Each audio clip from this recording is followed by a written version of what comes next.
Welcome dear student, मैं अमृत लखारा। आज का अपना topic ray optics, physics 12th class और इंग्लिश मीडियम। फिजिक्स जो 12th क्लास की है, इसके अंदर हमारे पास दो पार्ट है फिजिक्स के। फर्स्ट पार्ट के अंदर हम 1 से लेकर 10 चैप्टर पढ़ते हैं और सेकंड पार्ट के अंदर हम 11 से लेकर 17 चैप्टर रीड करेंगे। फर्स्ट पार्ट के अंदर जो चैप्टर है उसके अंदर नॉर्मल हमने पढ़ा होगा चार्ज की डेफिनेशन, चार्ज की फिनोमिना, उसके बाद करंट, इलेक्ट्रिसिटी और उसके बाद मैग्नेट और उसके बाद एसी और डीसी करंट। लेकिन जो सेकंड बुक है उसके अंदर हम पढ़ेंगे रे ऑप्टिक्स। रे ऑप्टिक्स के अंदर मिरर, लेंस और ऑप्टिकल इंस्ट्रूमेंट, लाइट के फिनोमिना जो भी है, रिफ्लेक्शन और रिफ्रैक्शन दोनों ही। उसके बाद अगला जो चैप्टर है अपने पास 12th चैप्टर अपने पास, वो है वे ऑप्टिक्स। इसके अंदर वेव की नेचर, वेव के फिनोमिना और जो भी इंटरफेरेंस जो भी अपने पास है उसको पढ़ेंगे। उसके बाद हमारे पास फोटो इलेक्ट्रिक इफेक्ट चैप्टर आ जाएगा। उसके बाद न्यूक्लियस आ जाएगा। उसके बाद हमारे पास एटम फिजिक्स आ जाएगी, जो कि कहते हैं अपन उसको मॉडर्न फिजिक्स कहते हैं।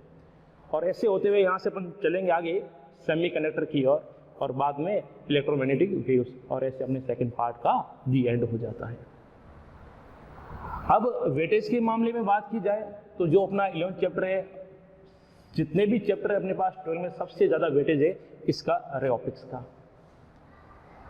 तो एग्जाम के व्यू से भी, वेटेज के व्यू से भी बहुत ही ज़्यादा इंपॉर्टेंट चैप्टर है। जब आप पढ़ो इस चैप्टर को, वीडियो देख रहे हो, तो साथ में अपने पास कोई कॉपी किताब जो भी है उसको लेकर और साथ साथ जो भी आपको लगता है कोई की पॉइंट या कोई भी पॉइंट है, नोट्स है, उसको साथ साथ बनाते रहना, ताकि आपका चैप्टर अभी हाथों हाथ ही तैयार हो जाएगा। ठीक है, तो रे ऑप्टिक्स, इसके अंदर सबसे पहले अपन डेफिनेशन पढ़ेंगे light. What is light? Light is the form of energy और लाइट इज अ मीडियम।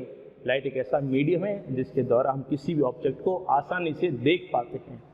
तो दो डेफिनेशंस की हमें पढ़ने को मिलती है। First, light is a form of energy. Light एक एनर्जी का फॉर्म होता है। सेकेंड डेफिनेशन हमें यहाँ पर ये पढ़ने को मिल जाती है कि लाइट एक ऐसा मीडियम है जिसके द्वारा हम अपने आसपास जो भी ऑब्जेक्ट है उसको आसानी से देख पाते हैं। कल्पना कीजिए यदि यहाँ पर अपने आसपास लाइट नहीं होती, जो कि सन से आ रही है, लाइट नहीं होती, तो हम अपने आसपास किसी भी ऑब्जेक्ट को देख नहीं पाते। तो हम किसी भी ऑब्जेक्ट को देख पा रहे हैं, चाहे हम आपको देख पा रहे हैं, आप मुझे देख पा रहे हो, ये सब किसका फिनोमिना है? लाइट का। तो light is a form of energy और लाइट एक ऐसा मीडियम है जिसके द्वारा हम किसी भी ऑब्जेक्ट को आसानी से क्लियर देख पाते हैं।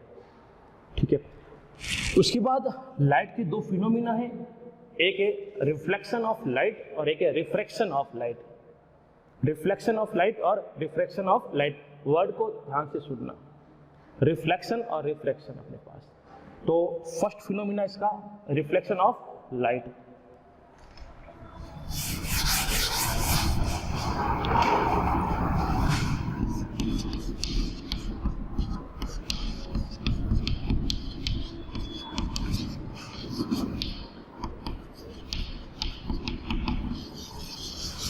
रिफ्लेक्शन ऑफ लाइट यहाँ पर।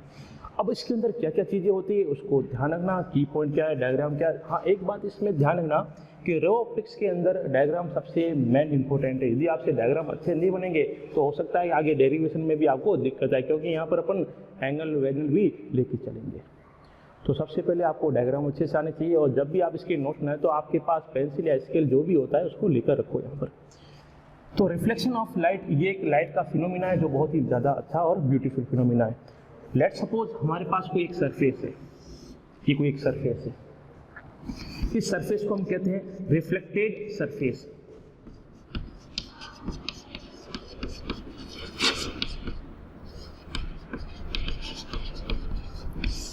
रिफ्लेक्टेड सरफेस, एज्यूम कीजिए एक लाइट रे है, वो किसी एक मीडियम से ट्रेवल करती हुई इस रिफ्लेक्टेड सरफेस के ऊपर इंसिडेंट होती है। अब इंसिडेंट के बाद की कहानी क्या है? आफ्टर इंसिडेंट वो लाइट रे उसी मीडियम में रिटर्न बैक हो जाती है। ये उसी मीडियम में, मीडियम यहाँ पर चेंज नहीं हुआ। मान लीजिए ये आपका मीडियम 1 है और ये मीडियम 2 है, तो लाइट रे जिस मीडियम से आ रही है ट्रेवल करती हुई वापस उसी मीडियम में बैक हो रही है। ठीक है, अब इस सरफेस के परपेंडिकुलर हम एक लाइन ड्रॉ करेंगे और ये जो लाइन है उसे हम कहते हैं नॉर्मल ऑफ दिस सरफेस। तो ये अपना नॉर्मल। जो लाइट रे इंसिडेंट हो रही है, ट्रेवल कर रही है, मीडियम से आ रही है, उसे कहेंगे इंसिडेंट रे। Incident ray. और जो लाइट वापस रिफ्लेक्ट हो रही है उसे कहेंगे रिफ्लेक्टेड रे।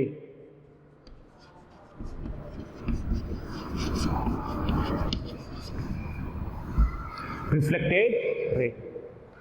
ठीक है। अब नॉर्मल के साथ इंसिडेंट रे जो एंगल बनाती हैं वो अपना एंगल है थीटा आई।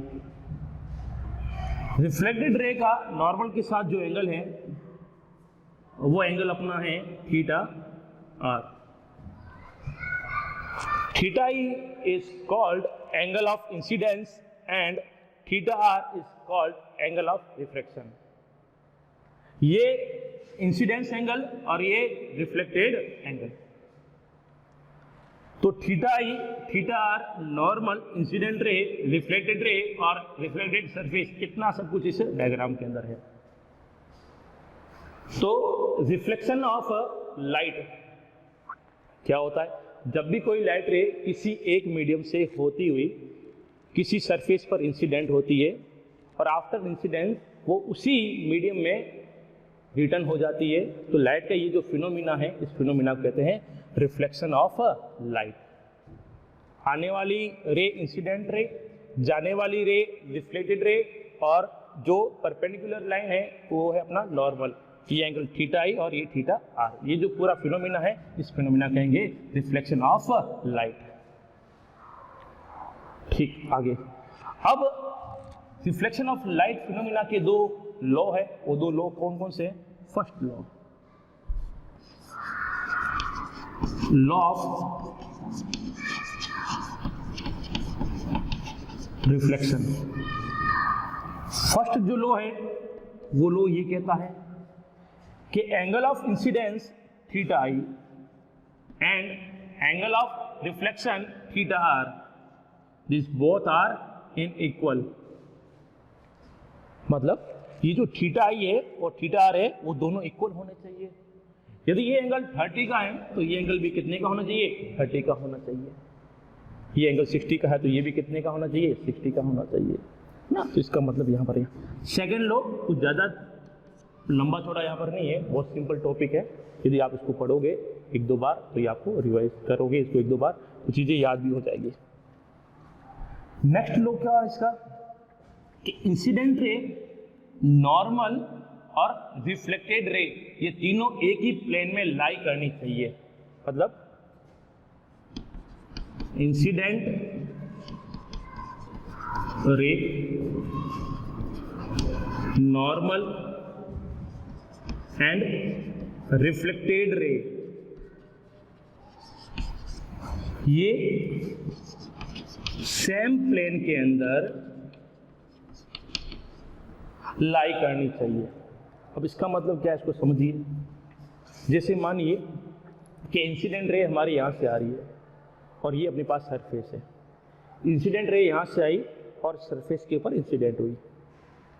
आफ्टर इंसिडेंस ये रे वापस इसी प्लेन के अंदर, ये अपना प्लेन है पूरा, वापस इसी प्लेन में बैक होनी चाहिए। ऐसा नहीं होना चाहिए कि इंसिडेंट रे इस प्लेन में आ रही है और वापस सामने जा रही है या पीछे जा रही है। सामने जा रही है तो ये प्लेन अलग हो जाएगा, पीछे जा रही है तो वो प्लेन अलग हो जाएगा, जो इंसिडेंट प्लेन है उसका अलग हो जाएगा। तो हमें यहाँ पर क्या देखना है कि इंसिडेंट रे और रिफ्लेक्टेड रे और ये नॉर्मल, ये तीनों एक ही प्लेन में होना चाहिए। ऐसा नहीं है कि लाइट रे यहाँ से आ रही है और ऐसे ही कम बैक हो रही है, नहीं, ऐसा नहीं करना। तो ये दो लॉ, डेफिनेशन और डायग्राम, ये टॉपिक अपना रिफ्लेक्शन ऑफ लाइट, बहुत ही छोटा सा टॉपिक है और बहुत ही अच्छा टॉपिक है। ठीक है, आगे अगला जो टॉपिक आता है अपने पास वो आता है स्फेरिकल मिरर।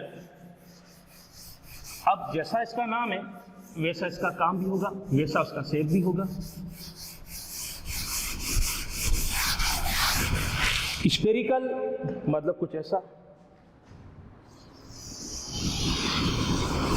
ये स्फीयर। अब ये स्फीयर किससे मिलकर बना है? ये स्फीयर एक ग्लास, एक कांच का स्फीयर है और होलो है। होलो का मतलब अंदर से पूरा खोखला है। आपने देखा होगा कांच का एक स्फीयर ऐसा, अंदर से पूरा खोखला, अंदर एयर होती है, उसको अपन बोलते हैं होलो स्फीयर। किसका बना हुआ है? कांच का बना हुआ है। तो ये अपना स्फेरिकल मिरर हो जाएगा। अब हमने क्या किया कि इसको बीच में से कट किया।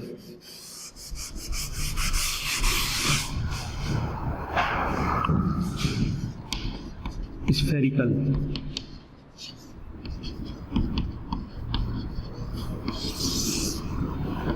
हमने क्या किया? इस मिरर को बीच में से कट किया। कट करने के बाद हमारे पास कुछ ऐसा यहां पर ये मिल गया, दो पार्ट मिल गया, एक पार्ट ये और एक पार्ट ये। अब हमने क्या किया?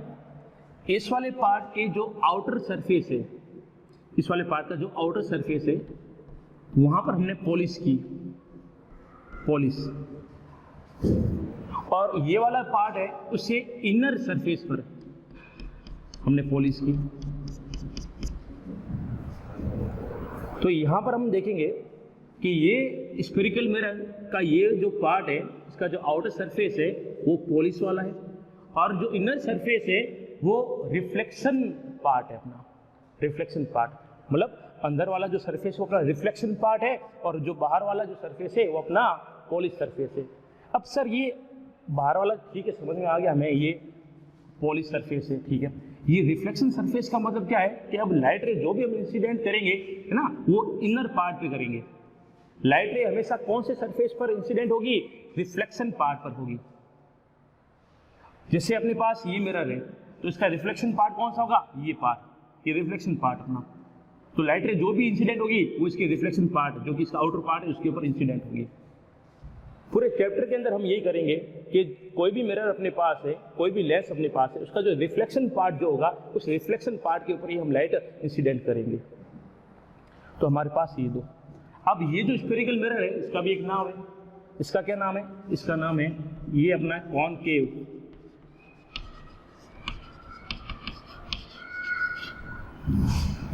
और ये अपना कॉन्वेक्स मिरर, और ये अपना कॉनकेव मिरर।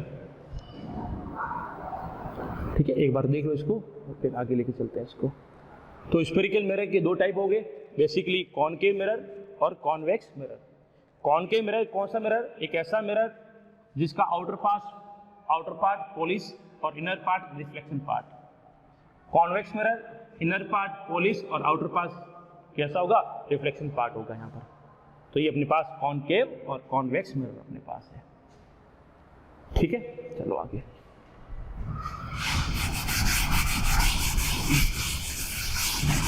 अब कुछ डेफिनेशन है मिरर के रिगार्डिंग जो हम आगे काम में लेंगे ना। कुछ डेफिनेशन, सम डेफिनेशन।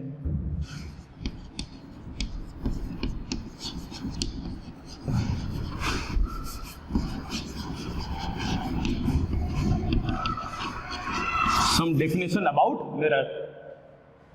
जैसे मान लीजिए हमने एक कॉनकेव मिरर ले लिया। यहाँ पर कॉनकेव मिरर कैसा? आउटर सरफेस कैसी होगी? पॉलिश, इनर रिफ्लेक्शन पार्ट होगा। ठीक है, तो पहली डेफिनेशन जो आती है वो आती है pole. What is pole of mirror?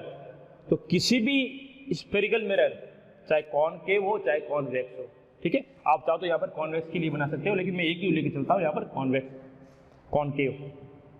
तो कॉनकेव मिरर का जो मिड पॉइंट होता है, मिड पॉइंट, ये मिड पॉइंट, ये मिड पॉइंट, ये कहलाता अपना पोल, और पोल को डिनोट किया जाता है P से। The mid point of concave mirror is called pole, है ना। तो पोल हो गया अपना क्या? Mid point, mid point of concave. ठीक, सेकंड डेफिनेशन जो आती है अपने पास, वो आती है अपने पास centre of curvature. Centre of curvature, इसे लिखा जाता है सी से। What is centre of curvature?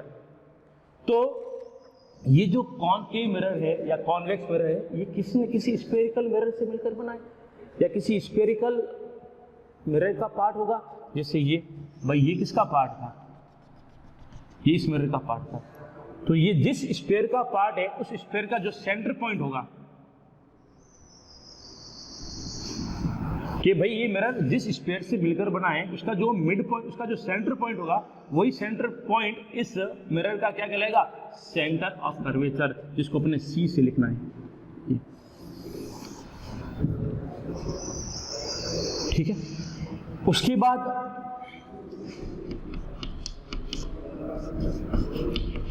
Principal axis. Principal axis क्या? सेंटर ऑफ कर्वेचर और पोल को ज्वाइन करने वाली सीधी स्ट्रेट लाइन को ज्वाइन करने वाली सीधी स्ट्रेट लाइन, ये जो लाइन है, इस लाइन को क्या बोलेंगे? प्रिंसिपल एक्सेस ऑफ मिरर, चाहे वो कॉन्वेक्स हो चाहे वो कॉनकेव हो अपने पास। ठीक है। नेक्स्ट,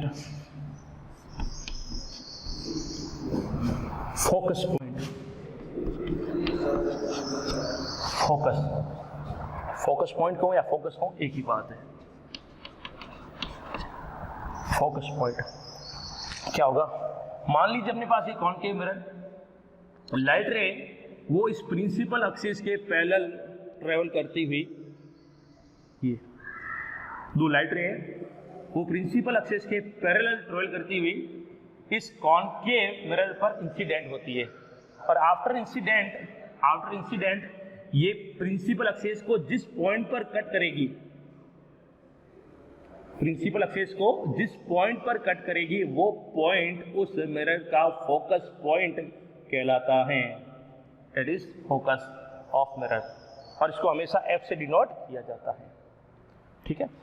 जब डायग्राम बनाओ तो एक बात का ध्यान रखना, इंसिडेंट रे और रिफ्लेक्टेड रे की डायरेक्शन पक्का बनाना। डायरेक्शन नहीं बनाओगे तो हो सकता है एग्जाम के अंदर आपके मार्क्स कट हो जाए। रे कहाँ से आ रही है, कहाँ जा रही है, ये आपको शो करना पड़ेगा। ठीक है। उसके बाद 5 number definition, focal length. Focal length, तो फोकल लेंथ बेसिक हमें आइडिया हो गया होगा, एक लेंथ होगी किस किस के बीच की, तो length between focus point and pole is called focal length and it is denoted by small f। ठीक है। उसके बाद 6 number definition, radius of curvature. Radius of curvature, radius of curvature का मतलब ये हुआ कि आपका जो सेंटर ऑफ कर्वेचर है सी और ये पोल, इसके बीच की जो डिस्टेंस है वो अपनी कहलाएगी रेडियस ऑफ कर्वेचर, जिसको अपने आर से डिनोट किया है। ठीक है। तो distance between centre of curvature and pole is called radius of curvature.